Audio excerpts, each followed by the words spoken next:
Hi, readers. Great to see you again. It's been a little while. I'm so excited to be back with you. We are going to work on some more writing about reading and what that can look like as a reader. This is something else that you can do just while you're reading at home for some extra practice if you'd like, when you're reading about one of your favorite characters and something fiction. This is just another idea for something that you can keep track of while you're reading. So here's our target that we're going to practice today. Follow along with me while I read. I can describe character traits with a bubble map. Some people call it a web, but we consistently call this a bubble map because it fits along with some of our other thinking maps that we use in our learning community. So now remember, when we use a bubble map, what do we use it for? Is it for telling events in order? No. Dumping ideas? No. Bubble maps are for describing something. So each one of these words that is around the idea or the thing in the middle, these all describe this one thing. They're all connected, so they all describe that one thing. So technically, they should all be adjectives. That's right. All right, readers. So let's practice what that looks like with a book that we just read this week.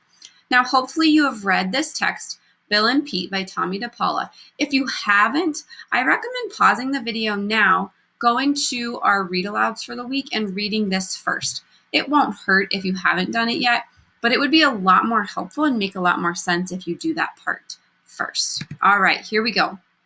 Now, when we talk about characters and describing characters, we call these things traits. So traits are just the things in the words you would use to describe a character. Now, we know fiction texts, just like Bill and Pete, are full of fiction characters. And authors make really careful choices so that each character is unique and has their own personality.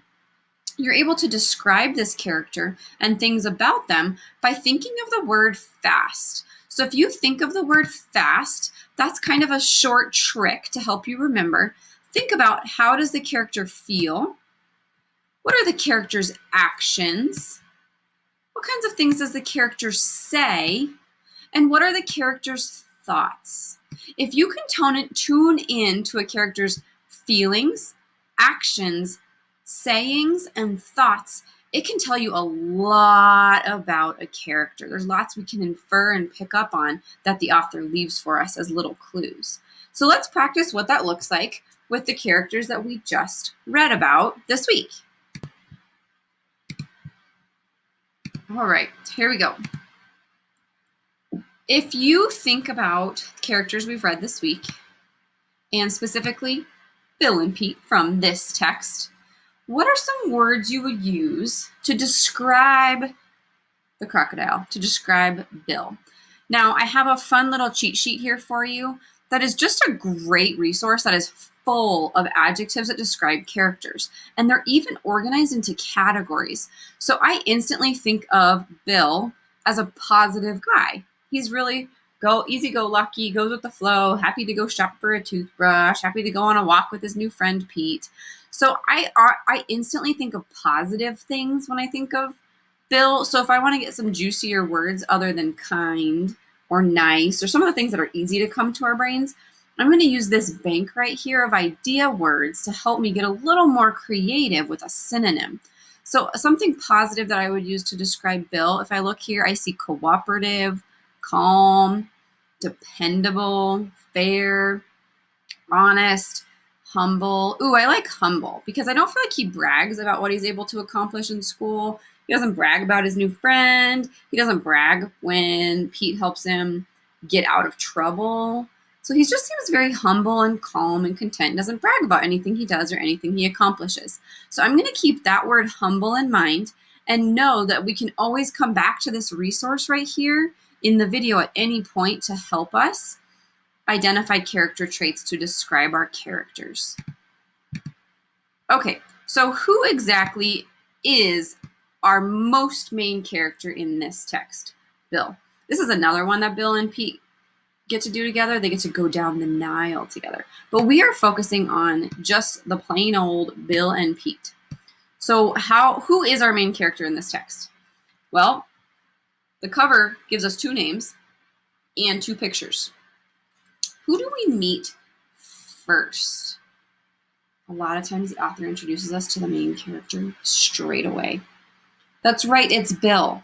So Bill and Pete are both in this book together quite a bit, but our most main character is Bill. They're both main characters. Some books have multiple main characters and some only have one. So for our purpose today, we're going to focus on Bill.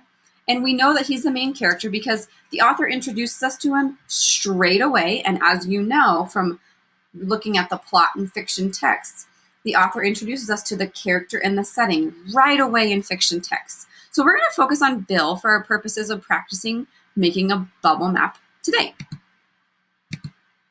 Now, if you were to describe Bill, what are some character traits that you would use to describe him? Now, sometimes you might start with a bubble map that looks like this and has all of the bubbles ready to go for you, or sometimes you might draw your own. We're going to start with one that's already done. I see it has 6 bubbles, but that doesn't mean I can limit myself to only 6 character traits. If I come up with more than that, then I'll just draw in extra bubbles. So one character trait that I would use to describe Bill, sorry about that. One character trait I would use to describe Bill is I think he's really thoughtful. When his mom took him to the grocery store, he didn't just pick the very first toothbrush he saw. He was very thoughtful and took a long time to carefully choose his toothbrush. So I'm going to add that I think he's thoughtful. Now, do you see the little tiny clue around it right here that says TE? That stands for our text evidence. So readers, I want you to whip that magnifying glass out of your back pocket just like we do at school. Evidence. Because great readers look closely for their evidence. And my evidence that I pull straight from the text is, how do I know what I know? Well, I know he's thoughtful because what? That's right. He took his time picking out a toothbrush. So that's the work straight from the text right here that supports my thinking that he's thoughtful. So he looked carefully for his toothbrush. That's the actual thing that happened in the text. And because that happened, it supports the idea that he's thoughtful. It's our evidence that proves that he's a thoughtful guy. Okay, now let's do another one. So I would also say that I think Bill is really friendly. And here's why I think that. Because he's really quick to ask his new friend, hey, what's your name? And somebody who does that is very friendly. So I would describe Bill as friendly. And my evidence that supports my thinking, pulled straight from the text, is that Bill asks Pete's name. And if someone's done that to me before, it makes me feel really cared for and it feels really good. It feels friendly. Okay, if I keep reading on in my text, I know the next adjective that I would use to describe Bill is excited. So in the bubble, I'm going to put the word excited. Now remember, the adjectives that describe the character go inside the bubble. And then my evidence from the text is what I put outside the bubble, right next to it. The evidence doesn't get circled. It just goes right next to my adjective. So my evidence from the text that tells me I thought Bill was excited when I was reading was that he wakes up and he says, oh, I can't wait to learn how to read and write. I'm so excited for school. So I'm going to use quotation marks. That's a direct quote, he said. It came straight from the author's words. I can't wait to read and write. This quotation mark here and this quotation mark here tells me that those words came straight out of the book. They were the author's words. So that's some really strong text evidence. Okay, now as I was reading, I also noticed that I thought Bill was really, really, really proud. So when he learned his ABCs in school, and then he went home and shared them with Mom, I inferred that he was really proud because I know from my own experience when I've come to maybe home where my husband is, or maybe I go see a friend and I say, oh my gosh, I can't wait to show you something I learned. That shows me that I'm super proud of something. And when my boys come home right now and they say, Mom, look what I did, I can tell they're really proud of the work they did. So because Bill did that same thing, I would describe him as proud. Okay, readers, so what's the evidence? What are the events and the things that happened in the text that support that thinking that he's proud? What actually happened in the text? Come on, let's hear it. Come on, I can hear you through the screen. I have amazing teacher powers. That's right. He couldn't wait to share his ABCs that he learned with his mom. Nicely done, readers. Okay, couple more. So what else? I want to see, I might have to reread. Great readers reread. At least skim through the pages. Look at picture clues. Oh yeah, when we got to this part, all of his crocodile friends at school had short names and they learned how to spell their names really quickly. How would you describe Bill when he was struggling? Everyone else was spelling their names and he was really struggling. He kept forgetting one of the letters, and all of these pictures up here show a million different ways he's tried, but none of them are correct. You can even see the thinking bubble in his head has a bunch of letters from his name all jumbled around. Maybe that happens to you sometimes. Spelling can be hard for some of us, right? We all have different strengths, and that's okay. We all have things that are tricky for us. Spelling's definitely tricky for Bill. So in this part of the text, I would describe Bill as discouraged. Have you ever been discouraged, reader? Yeah, I have too. When I just can't get something, I can't get it done, I can't do it the way I want to, I just get frustrated, I start to be a little bit in the yellow zone and sometimes even in the red zone. It happens. So what's our evidence in the text that shows us, what's our proof that supports that Bill was discouraged? Well, he had so many letters in his name that he kept forgetting.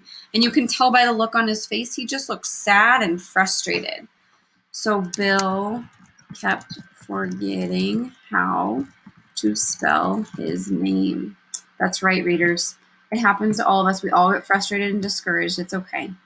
But we know in the plot of every good story, if things get sad or hard or there's a problem, there's always a happy ending, right? So that's when it loops back to Bill being proud when he is able to learn how to spell his name.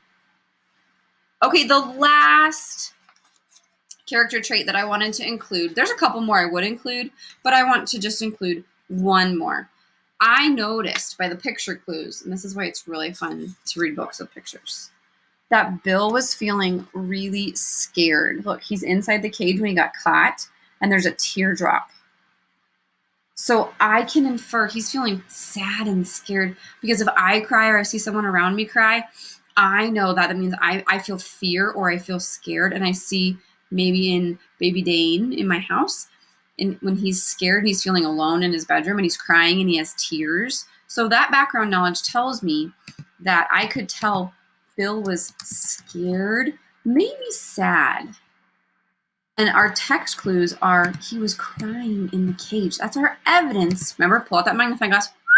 Evidence straight from the text that supports our thinking. Crying in the cage. Now, do you notice sometimes these are complete sentences around, and sometimes I just did kind of notes like crying in cage. That's okay, readers. It's okay to just jot notes. It's good practice to just write short phrases and a couple words to catch your idea. The purpose is to make sure that you get your thinking down. So if I were to go talk to a friend right now about Bill, look at all this thinking you have right here about Bill. All this thinking you have ready to go to say, okay, I could talk about Bill, and here's how I would describe him. I would describe him as discouraged, scared, thoughtful, friendly, excited, and proud. And I even have evidence to support it. So you would be ready to have a conversation right now because you were able to make a really clear bubble map all about Bill. Now, if we go back to our list of character traits, remember a trait is a describing word, just like a trait is a way to describe like a shape in math. Traits are also used to describe characters in text. So now that we did Bill, I want you to think about Pete. Pete's a very different character. They're both important characters in this text, but Pete is a very different character. So I want you to think for just a minute. And if you have time, it works for you. I want you to pause the video and I want you to start your own bubble map about Pete. It would start with a circle in the middle of a blank piece of paper or a notebook or whatever you might have, maybe even on the computer. You could draw something.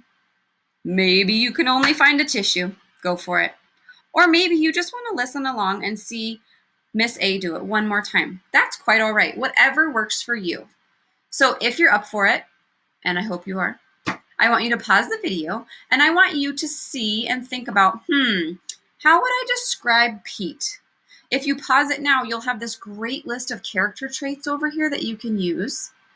Remember, every single circle you make in here is where the character trait goes, and on the outside is where your evidence that came straight from the text, something that actually happened in the text. This is the part that supports why you chose that character trait. So give it a go. And if you're not up for it today, or you're running out of time, or whatever the case may be, that's okay. Stick here with me and we'll make it together. You do what works for you. We're all different in this adventure and you do what works for you. All right, so here are some ways that Miss A would describe Pete. The first one I thought of is that he is super helpful. Did you think of helpful for Pete? Nice. Now, why would you describe Pete as helpful?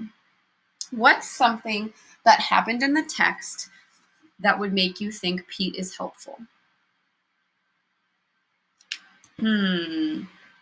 Well, his job is to clean Bill's teeth. That's a pretty helpful job. So that's one piece of evidence. He cleans Bill's teeth. Man, that would be helpful to me if I just had someone else who could clean my teeth. Wouldn't that be helpful to you? Kind of gross too. Yeah, I know. And Pete also suggests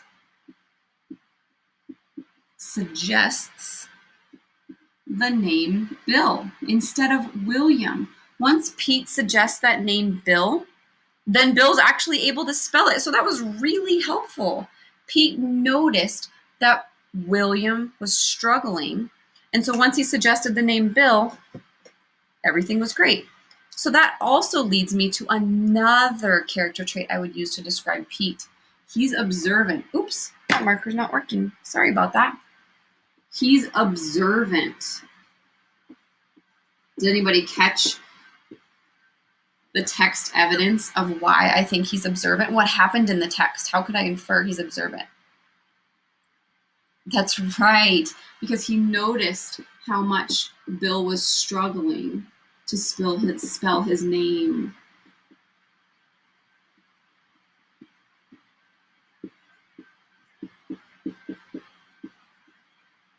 Okay, now remind yourself, what goes in each bubble? That's right, the describing words or the adjectives. What goes outside the bubble and is not circled? That's right, your evidence. That comes straight from the text you are reading. Okay, I had a couple more that I thought of when I really stopped to think about Pete, and I even went back and reread the text to get my ideas straight for Pete. So I also would describe Pete as fearless. Ooh, that has a good suffix on it. Just like helpful had full of help. Fearless, what does less mean? Without something, so without fear. Nicely done. Dun, ta-da. All right, what's our evidence? That's right. He saves Bill from being turned into a suitcase, and he was not afraid to go do that. That's a pretty fearless friend, if you ask me. All right, the last character trait that I have for Pete is at the very, very end of the book. It's kind of a silly part. When the bad guy jumps up and runs away, Pete says, "Oh, look, what a nice dinner." So I would describe Pete as grateful. He didn't want that nice dinner to go to waste. He went ahead and enjoyed it. Now, because I'm taking words straight from the text as my evidence, they're words that Pete actually said. Remember, you write them in quotation marks. Oh, look. A nice dinner. Now, you may have come up with more character traits than that to describe Pete, or you may not have come up with that many. That's okay.